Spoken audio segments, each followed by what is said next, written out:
Welcome to Mohan technical YouTube channel. आज हामीले व्यक्तिगत विवरण नेपालीमा कसरी लेख्ने भनेर त्यसको बारेमा एउटा लेखन प्रक्रियाको बारेमा सिक्नेछौँ, बुझ्नेछौँ।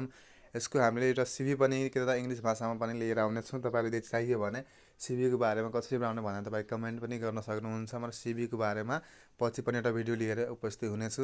आज हाम्रो व्यक्तिगत विवरणको बारेमा बुझ्नेछ, यसको नमुनासहित प्र्याक्टिकली है। यदि तपाईँलाई ठ्याक्कै यदि लेख्न थाहा छैन भने यस्तो केही म यहाँ बुँदा टिपेर ल्याएको छु, यदि तपाईँले ठ्याक्कै यही बुँदाहरू के त राखिदियो भने तपाईँको व्यक्तिगत विवरण एउटा सजिलो रूपमा के त तयार हुन सक्छ। यदि तपाईँलाई अझै योभन्दा राम्रो चाहियो भने तपाईँ कमेन्ट गर्नुहोला। म त्यसलाई प्र्याक्टिकली रूपमा एउटा भिडियो लिएर उपस्थित हुनेछु।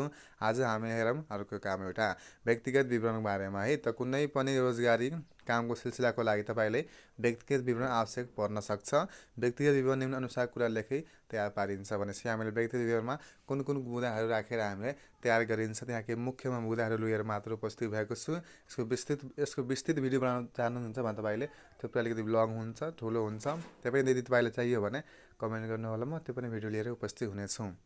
हामीले व्यक्तिगत विवरणमा सर्वप्रथम के त हामीले दाहिनातिर कुनातिर है, दाहिना कुनातिर के त हामीले एउटा फोटो राख्नुपर्ने हुन्छ।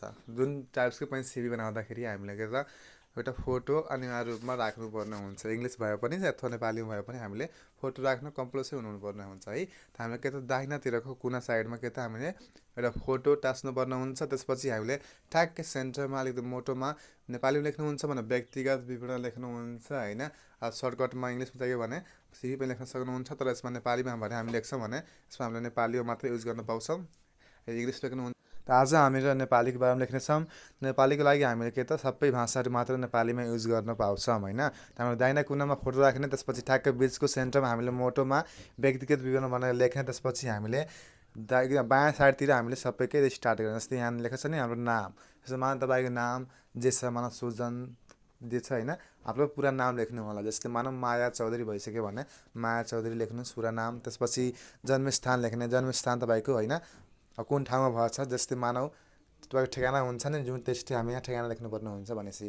जस्तै तपाईँको इक्जाम्पल तपाईँको राम 5 होइन नलप्रासी रहेको छ भने के त यस्तै हामीले म्युनिसिपालिटी अनि त्यसपछि वडा र हामीले त्यो जिल्लालाई खोलाएर हामीले जन्मस्थान लेख्न सक्छौँ। त्यसपछि जन्ममिति तपाईँलाई थाहै छ होइन, जन्ममिति हामीले साल महिना र गतेमा हामीले खुलाउनु पर्ने हुन्छ। त्यसपछि हाम्रो अर्को रहेछ आमा। आमा भनेपछि हामीले आमाको नाम थर लेख्ने, पुरा नाम लेख्ने है, नाम थर चाहिँ लेख्ने। त्यसपछि बाबुको हामीले नाम थर लेख्नुपर्ने हुन्छ, बुवाको। त्यसपछि हाम्रो राष्ट्रियता हामी नेपाली होइन भने हामीले के त नेपाली लेख्नुपर्ने हुन्छ। त्यसपछि धर्म, तपाईँ कुन धर्म हुनुहुन्छ, हिन्दू हुनुहुन्छ भने हिन्दू लेख्नु होला, अथवा मुस्लिम हुनुहुन्छ भने मुस्लिम लेख्नु होला। त्यस्तै आफ्नो धर्म हामीले लेख्न सक्नुहुन्छ। त्यसपछि हाम्रो वैवाहिक स्थिति भनेपछि विवाहित हुनुहुन्छ भने विवाहित लेख्नु होला, सिङ्गल हुनुहुन्छ भने अविवाहित लेख्नु होला।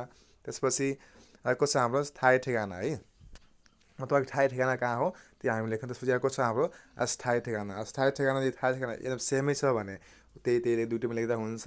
अथवा तपाईँले बस्नुहुन्छ अर्कै ठाउँमा अनि काम गर्नुहुन्छ अर्कै ठाउँमा भने तपाईँले के त दुइटैमा के त फरक लेख्नुपर्ने हुन्छ। स्थायी र अस्थायी गरेर दुई ठाउँको हामीले के त नगरपालिका अथवा तपाईँ जे छ गाउँपालिका त्यो हामीले त्यो खुलाउनु पर्छ। त्यसपछि वडा नम्बर, त्यसपछि जिल्ला। जस्तै मेरो सरावल चाल नवलपरासी हो भने यसरी म खुलाउन सक्छु। त्यसपछि शैक्षिक योग्यता रहेको छ। शैक्षिक योग्यताभित्र हाम्रो जस्तै तपाईँ कक्षा 12 पास गर्नुभएको छ भने कक्षा 12 उत्तीर्ण, त्यो कहीँ कुन सालमा चाहिँ तपाईँले कक्षा 12 पास गर्नुभएको छ त्यो साल पनि कोस्टमा खुलाउनु पर्ने हुन्छ। यसको हामी पछि एउटा छुट्टै भिडियो लिएर आउनु सक्छौँ। जुन भिडियोमा त के त हाम्रो +2को त्यसपछि ब्याचलरको अथवा एसएलसीको अथवा 8 क्लासको जति पढ्नुभयो नि सबैको एकदम बेग्ला बेग्लै हुन्छ पर्सेन्टेजको सहित चाहिँ अर्को एउटा भिडियो लिएर आउनुहोस्। यो हाम्रो एउटा हाम्रो सिम्पल ल्याङ्ग्वेज हो, साधारण भाषामा हामीले तपाईँहरूले व्यक्तिगत विवरण बनाउनु पर्ने अवस्था आयो भने यसरी हामी इजिली बनाउन सक्छौँ। त्यसमा तपाईँले 12 पास गर्नुभएको छ भने 12 उत्तीर्ण लेख्नु होला। यदि ब्याचलर गर्नुभएको छ भने स्नातक लेख्नु होला। यदि मास्टर गर्नुभएको छ भने स्नातकोत्तर लेख्न सक्नुहुन्छ। अनि तपाईँले त्यो परीक्षा चाहिँ कुन वर्षमा दिनुभएको छ त्यो वर्ष पनि खुलाउनु पर्ने हुन्छ। त्यसपछि पुरस्कार तथा पदकहरू, यदि तपाईँको कुनै ठुलो पुरस्कार पाउनुभएको छ भने त्यो पुरस्कार खुलाउनु होला र त्यो पुरस्कार कुन सालमा पाउनुभएको छ त्यो साल पनि खुलाउनु पर्ने हुन्छ। त्यसपछि अर्को छ हाम्रो भ्रमण तथा अनुभव। मानव कुनै तपाईँ ट्रेनिङ लिनुभएको छ तालिमहरू भने त्यो पनि तपाईँले लेख्न सक्नुहुन्छ। अथवा मानव भ्रमण गर्नुभएको छ इन्डिया नेपाल चाइना जहाँ पनि तपाईँले भ्रमण गर्नुभएको छ भने त्यो देश पनि खुलाउन सक्नुहुन्छ। अथवा अनुभव केही छ भने त्यो अनुभव पनि खुलाउन सक्नुहुन्छ। त्यसपछि अर्को हुन्छ हाम्रो सम्पर्क ठेगाना।